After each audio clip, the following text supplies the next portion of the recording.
Hello and welcome back to the world of biology. Myself Sachin sir from Vidya Mandir IIT and Medical Academy, Islampur, Maharashtra. Since last 4 to 5 lectures, we are discussing about the pedigree analysis, and most of the aspects we studied under this pedigree analysis. In this video, we are going to study about some examples regarding the pedigree analysis and how to identify the pedigree analysis. आजच्या या व्हिडिओमध्ये आपण pedigree अनालिसिसचं analysis कसं करायचं, ती pedigree कोणत्या टाईपची आहे हे आपण डिस्कस करणार आहे. आपल्याला माहित आहे की 4 टाइप्सच्या डिसऑर्डर्स असतात किंवा ट्रेट्स असतात. एक म्हणजे डॉमिनंट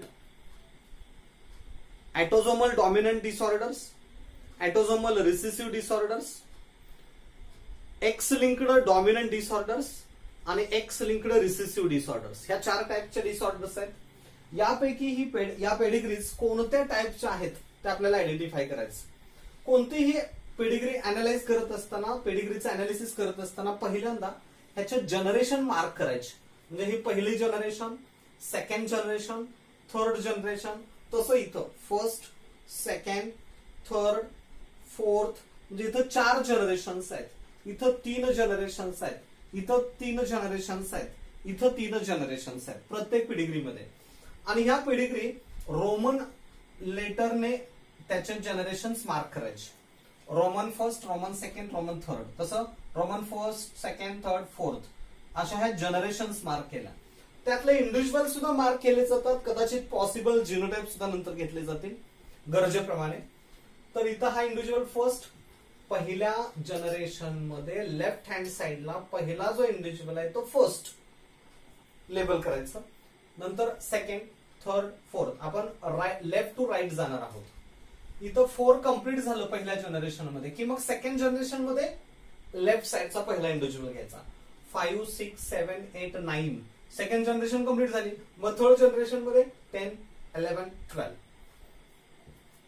अशा पद्धतीने हे लेबल करत जायचे. मग असं इथं या पेडिग्रीमध्ये 1 to 23 असे लेबल्स होतात. कदाचित 2 वेगवेगळ्या फॅमिलीज मधल्या प्रोजिनीज मध्ये मेटिंग जरी असलं तरी सुद्धा इथं 1, 2, 3, 4, 5, 6, 7 नंतर इकडं नाही यायचं, इकडं पुढे जायचं आहे. किंवा 1, 2 नंतर इथं 3 घ्यायचं नाही, 1, 2, 3, 4 असं घ्यायचं आहे. 5, 6, 7, 8, 9 असं घ्यायचं आहे. म्हणजे या फॅमिलीज वेगळं, ही फॅमिली वेगळी, ही फॅमिली वेगळी असं नाही करायचं. जनरेशन वाईज तुम्हाला कंटिन्युअसली लेबल करायला लागणार आहेत, असे लेबल करायचे. मग आता ही पेडिग्री कोणत्या टाइपची आहे हे आपल्याला जज करायचं आहे. आपल्याला कोणता एखादा क्लू मिळतोय का हे बघायचं आहे आपल्याला. आता पहिला क्लू विचारात घ्यावं लागेल की त्या पेडिग्रीमध्ये एखादं जनरेशन स्किप होतंय का. हे 2 अफेक्टेड इंडिव्हिज्युअल्स आहेत, त्याच्यापासून हे 2 अफेक्टेड इंडिव्हिज्युअल्स तयार झाले, हा अनअफेक्टेड तयार झाला.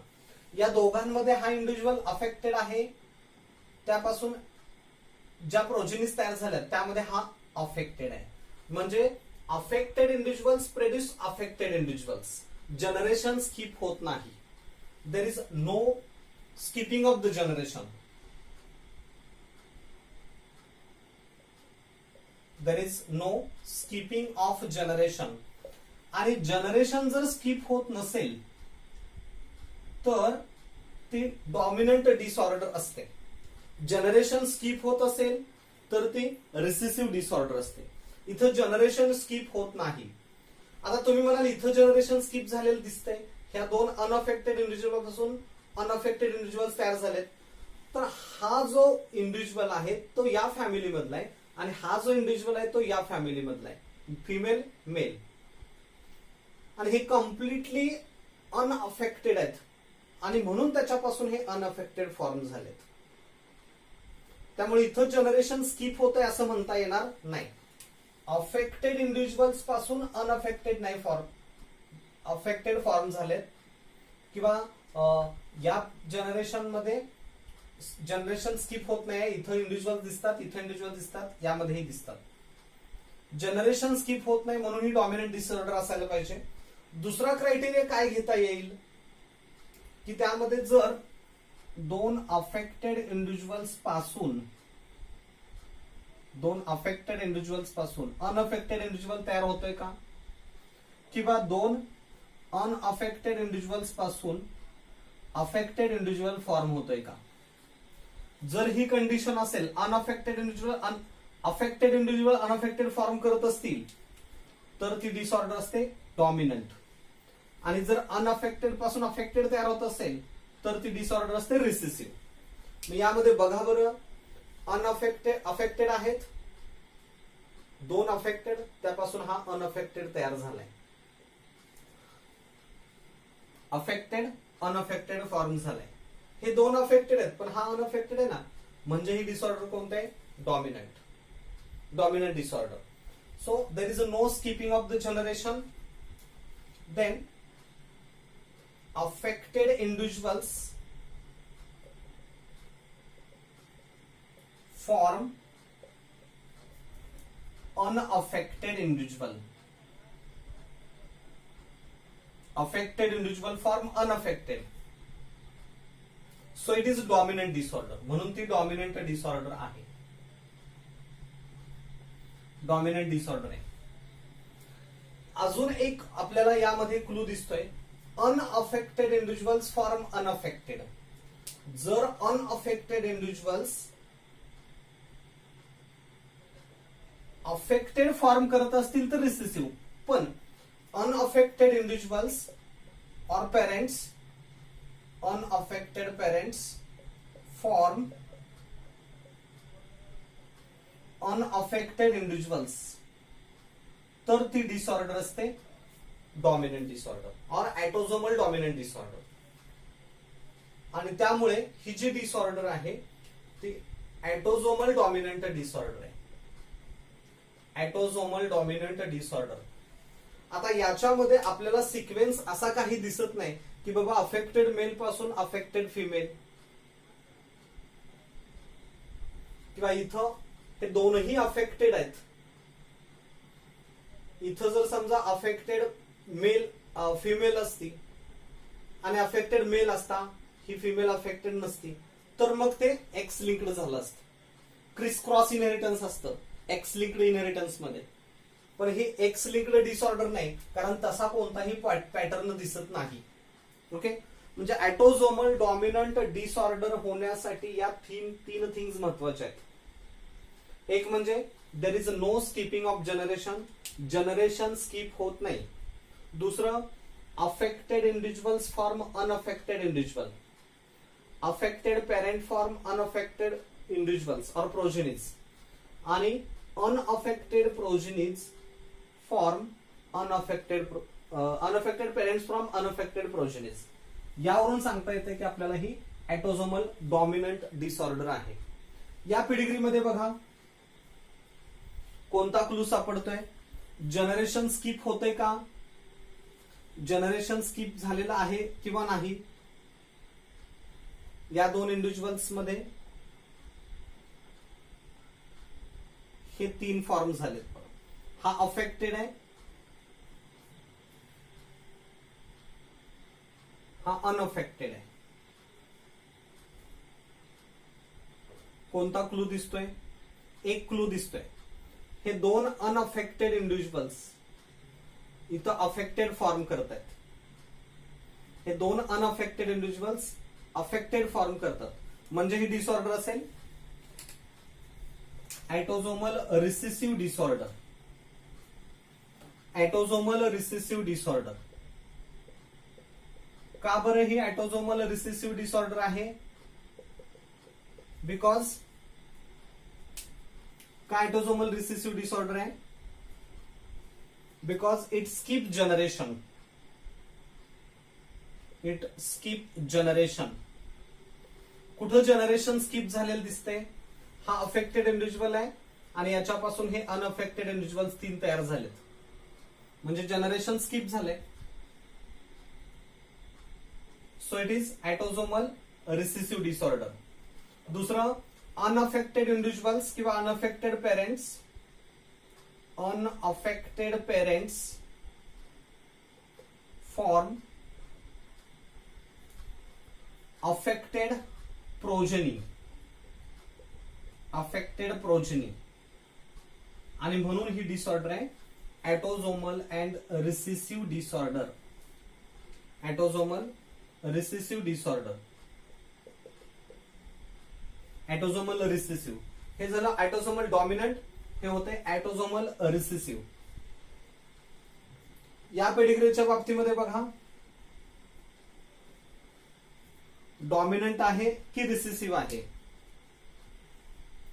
हे दोन इंडिव्हिज्युअल्स अनअफेक्टेड आहे, त्याच्यापासून हा अफेक्टेड फॉर्म झालाय. दोन इंडिव्हिज्युअल्स अफेक्टेड आहेत, त्यापासून हा अनअफेक्टेड फॉर्म झालाय. म्हणजेच हे रिसेसिव्ह डिसऑर्डर असेल, रिसेसिव्ह डिसऑर्डर असेल.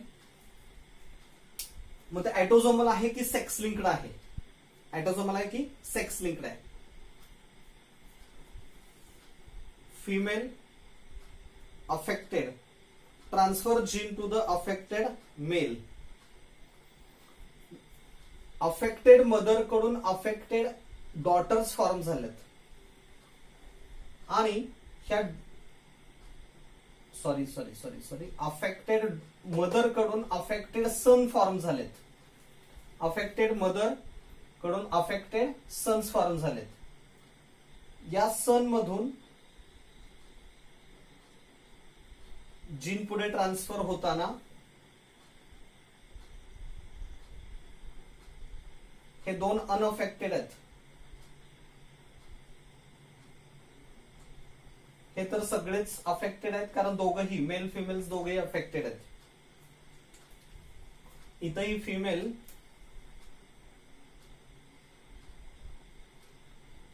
अफेक्टेड आहे. या अफेक्टेड फिमेल कडून जीन इकडे ट्रान्सफर झालाय. Female to male, female to male असं ट्रान्समिशन आहे.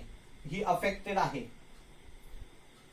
आणि जेव्हा फिमेल टू मेल किंवा मेल टू फिमेल असं ट्रान्समिशन होतं, तेव्हा ते एक्स लिंक्ड डिसऑर्डर असते. एक्स लिंक्ड रिसेसिव्ह डिसऑर्डर म्हणून ही होते एक्स लिंक्ड रिसेसिव्ह डिसऑर्डर. या पेडिग्रीमध्ये बघा, तुम्हाला कोणताही असा पॅटर्न दिसत नाही जनरेशन स्किप होण्याचा किंवा अनअफेक्टेड पेरेंट पासून अफेक्टेड फॉर्म होण्याचा पॅटर्न दिसत नाही. इथं एकच पॅटर्न दिसतोय, तो म्हणजे affected male produce all affected daughters. Affected father, affected male हा अफेक्टेड डॉटर्स तयार करतो. याचा जीन कुठेही सन कडे नाही. याला सन नाहीच आहे तिथं दाखवलेले, पण जरी सन्स असते तरी सुद्धा ते अनअफेक्टेड असते. आणि ही जी फिमेल आहे, हिचा जीन जो ट्रान्सफर झालाय तो ह्या मेल मध्ये,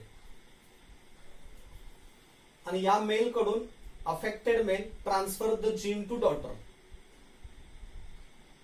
म्हणजे या पेडिग्रीमध्ये बघा सिक्वेन्स काय आहे, affected males produce all affected daughters. Affected male produce all affected daughter. Daughter फक्त अफेक्टेड आहे, सन्स अफेक्टेड नाहीत. इथं हा सन अफेक्टेड आहे, पण याचा जो जीन आहे तो मेल कडून आलेला नाही, फादर कडून आलेला नाही, त्याच्या मदर कडून आलाय. हा अफेक्टेड आहे, पण याचा जीन त्याच्या फादर कडून नाही आलेला, मदर कडून आलेला आहे. म्हणून जर एखादा trait father to all daughters मध्ये ट्रान्सफर होत असेल, फादर टू डॉटर, तर ती डिसऑर्डर असते X linked dominant disorder. X linked dominant disorder. एकूणच आपल्याला या 4 पेडिग्रीवरून काय लक्षात येतंय की ही पेडिग्री ऑटोसोमल डॉमिनंट डिसऑर्डरची आहे, ही पेडिग्री ऑटोसोमल रिसेसिव्ह डिसऑर्डरची आहे, ही पेडिग्री एक्स लिंक्ड डॉमिनंट डिसऑर्डरची आहे, आणि ही पेडिग्री एक्स लिंक्ड रिसेसिव्ह डिसऑर्डरची आहे. हे कसं आपण ओळखलं तर या ऑटोसोमल डॉमिनंट मध्ये जनरेशन स्किप होत नाही. याच्यामध्ये जनरेशन स्किप होताना दिसतंय आपल्याला. इथं जनरेशन स्किप होतात, इथं जनरेशन स्किप होत नाही. जनरेशन स्किप होत नाही ते पहिलं. दुसरं, affected individuals, affected parents unaffected progeny form करतो. Affected parents unaffected progeny form करतो आणि अनअफेक्टेड पेरेंट्स अनअफेक्टेड प्रोजेनीज तयार करतात, म्हणून ऑटोसोमल डॉमिनंट डिसऑर्डर।